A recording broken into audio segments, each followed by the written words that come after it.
Greetings and salutations. You know, sometimes like when we look back at the past, sometimes there's always a case of, like say, merchandising from toys that, that probably weren't like say, okay, this is the one that was most folks they had really known about. So today, we're looking at the Thomas the Tank Train engine. I don't know, I thought it's the Thomas the Train engine, and friends. Thomas, the cheeky, fussy little engine, and his pals from Shining Time Station could be rolling down the track at your house now. From the island of Sodor, there's faithful Edward, distinguished James, helpful Toby, and proud Gordon, heading for the station on schedule again. Noisy Harold, the helicopter, he's here too. And you can wave to Sir Topham Hatt as you roll through. ERTL makes a whole world of Thomas in sturdy die-cast metal, along with playsets complete from tracks to town. Shining Time Station's Thomas the Tank Engine and Friends. From the ERTL company. And just so you know, with that, name of that company, I have no idea what it means. Because when I actually looked up, it just said RTL. So, sadly, I don't know. So basically it had, characters and sets from 1984 in the UK, and from 1989 in the US. And production from these ceased for the US market in 2002, and for the UK market in 2005, after the RC2 Corporation acquired RTL and discontinued the ranges to avoid conflict with the existing Thomas license held by the Learning Curve brand, which produced a similar Take Along Thomas and Friends system. So when let's say, okay, we're gonna think about what were some of these ones they actually had. So but instead of just say, hey, what actually were they? So they were die-cast Thomas and Friends with a sticker sheet of different facial expressions and a larger motorized pullback version of Thomas. He was joined by Henry and James in 1986. So in 1987, the characters were updated with a die-cast model of Percy was released, followed by release of coaches Annie and Clarabelle. Toby the Tram Engine and Bertie the Bus in 1988, and Edward and Gordon in 1989. So when you think about say these little versions of the the toys, they had stickers. So yeah, it's honestly interesting. I looking back at it, I had always thought of when it came to Thomas, the ones I always thought of were say the ones that you think at the doctors and all those little things, the ones that had the magnetic sets. Those are the ones I remember. But looking back at it, because the sticker faces peeled off easily, they were replaced with fixed plastic faces in the 1990s. The Rangers were released in the US in 1989, following the premiere of the series on Shining Time Station.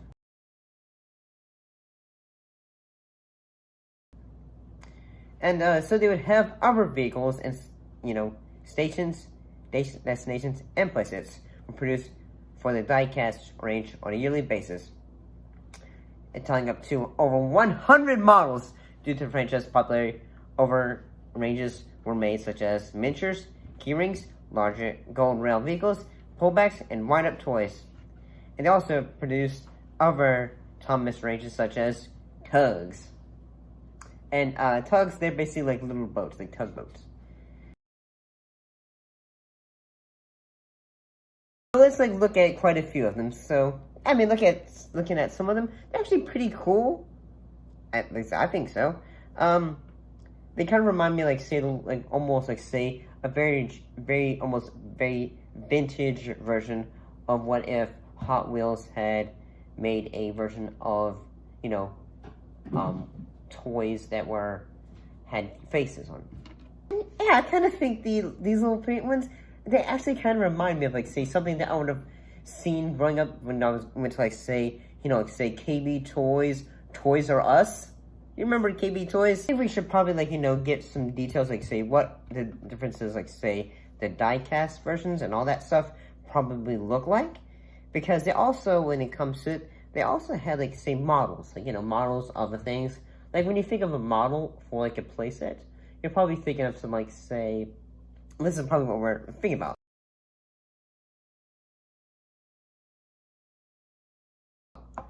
And, yeah, honestly, that is pretty cool. And, like, when it comes to, like, say, my, like, little, silly little noodle, and also, like, say, my nostalgia glasses, which are not there, they're not there, I would always think of something like, say, like this. Like, those little Thomas the Train sets where you just push them and then they go up the little hill and, they are magnetic and all that. You can connect it to another thing. And, yeah, these are all fairly intriguing. I gotta say, this is something fairly exciting. And, yeah, like, say, there was also different versions, like, say, the Shining Time release, which were, like, say, released from 1993 to 1996, and they were also given, collector card numbers, which was pretty cool.